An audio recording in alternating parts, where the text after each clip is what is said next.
ଛତ୍ରପୁର ଜାତୀୟ ରାଜପଥ ଦୁର୍ଘଟଣା ଅଳ୍ପକେ ବର୍ତ୍ତିଲେ 13 ଜଣ।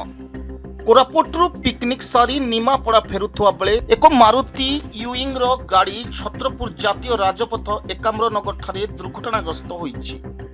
ଗାଡ଼ିରେ ବସିଥିବା 13 ଜଣ ଅଳ୍ପକେ ବର୍ତ୍ତି ଯାଇଛନ୍ତି। ନିମାପଡ଼ା ଅଞ୍ଚଳର ଏକ ଗାଡ଼ିରେ 13 ଜଣ ମିଶି କୋରାପୁଟ ପିକନିକ୍ କରି ନିଜ ଅଞ୍ଚଳକୁ ଫେରୁଥିବା ବେଳେ ଆଜି ଭୋର ସମୟରେ ଗାଡ଼ି ଚାଳକର ଆଖି ପଡ଼ିଯିବାରୁ ଜାତୀୟ ରାଜପଥ ଡିଭାଇଡରକୁ ଧକ୍କା ଦେଇଥିଲା। ଗାଡ଼ିର ଆଗପାର୍ଶ୍ୱ ସମ୍ପୂର୍ଣ୍ଣ ନଷ୍ଟ ହୋଇଯାଇଥିବା ବେଳେ କେହି ବି ଆହତ ହୋଇନାହାନ୍ତି। ଘଟଣାସ୍ଥଳରେ ପୋଲିସ ପହଞ୍ଚି ତଦନ୍ତ କରୁଛି। Bureau report, Harshika media.